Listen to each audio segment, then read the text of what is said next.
We continue our coverage this evening of the aftermath of those deadly tornadoes here in our area of central Massachusetts and western Massachusetts. We're very pleased to have Stephen and Peter with us from the American Red Cross board. And Steve, you guys had a phenomenal actually event last night out at the Bruins game. You raised a ton of money for the relief efforts out here. You know, the Bruins do a 50-50 raffle in between periods for all the games during the season.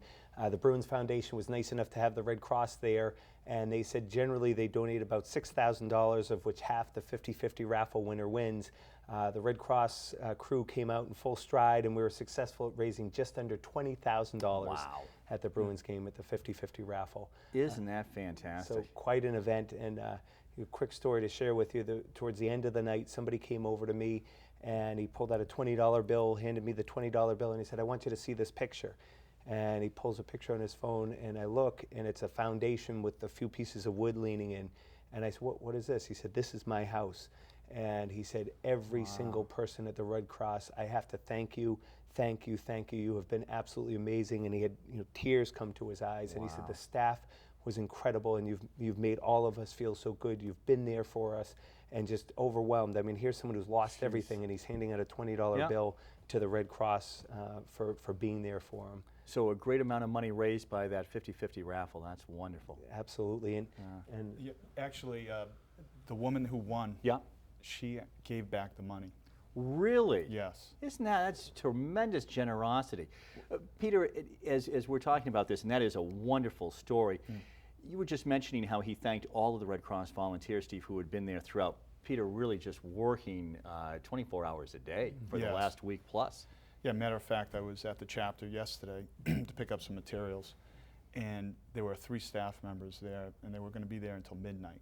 And they were out the night before, late, and what we're finding is that all of them are just working around the clock, literally, because there's so many things going on. There are so many different areas of Massachusetts that were hit, and so they're running, a staff of 200 plus people that are volunteers. So it takes a lot of time to orchestrate that. Really spread thin when you're going from Springfield to West Springfield to Brimfield to Munson, into the down Route 20. I mean, Steve, 200 doesn't go very far, actually. And I know we've heard this before. I was speaking to somebody yesterday, and I was talking about the devastation from the tornado, and they said, "Tornado? What tornado?" Because you look out in our backyard, and some people had leaves blow down, and here it is 7 miles away from us in Worcester.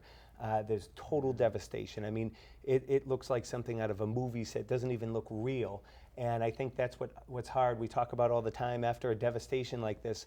Unfortunately, people have a short-term memory, and although the people in Springfield and the people in Munson, it's affecting them, I mean, forever. And they don't have a place to go at night.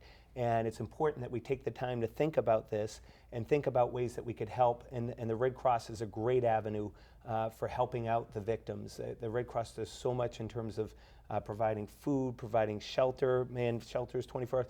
And not only that, but there are workers out there 24/7 removing trees, power lines, and it's important that we raise money to feed the workers as well. Absolutely, and those monetary donations are needed. Peter, I mean, some of those stats must just be mind-boggling from this last week. They really are incredible. Actually, 30,000 meals have been served to date since the tornado took place. We have 3.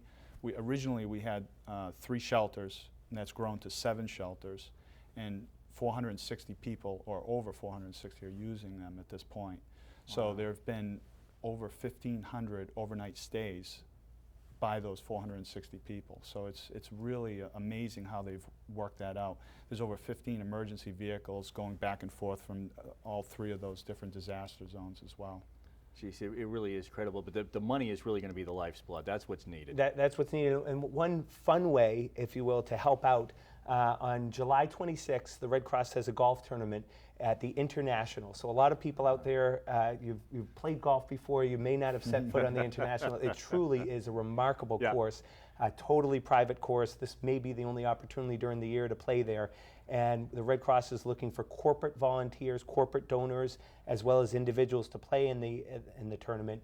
And if we could put the number on the screen right here, and the website. It's a great way to get involved and take out a corporate donorship. Absolutely. Yeah, no, we have the website right underneath you, and that's where we want people to go to be able to donate and also to go out to the international, which does sound like a fun way.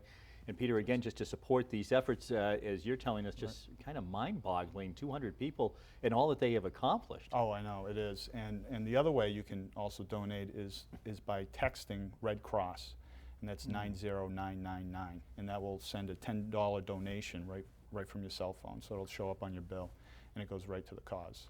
Now, you've both been out there. Steve, you were saying that, I mean, unless we've seen it, we just can't imagine. Yeah, it's something that looks like something out of a movie set, and I think that's what's important is we walk, and our life carries on day to day, and what amazes me is the people that have lost everything. They're not complaining. They're not saying, geez, we've lost everything. They're thankful for what the Red Cross has provided and for being alive. And as you mentioned in an earlier segment, there were unfortunately some people that weren't as lucky and lost their lives. But these people have nothing. And if you could imagine having your house 1 minute and within 5 minutes everything is just destroyed. Yeah. Your memories, your photographs, everything. So everything, the resources are desperately needed. The best way, I know people say, well, I want to go out to Springfield. I want to go out.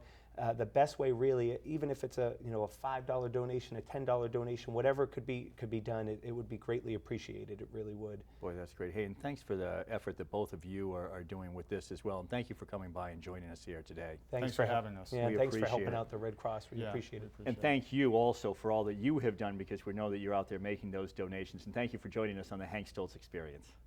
You made me so very happy. I'm so glad you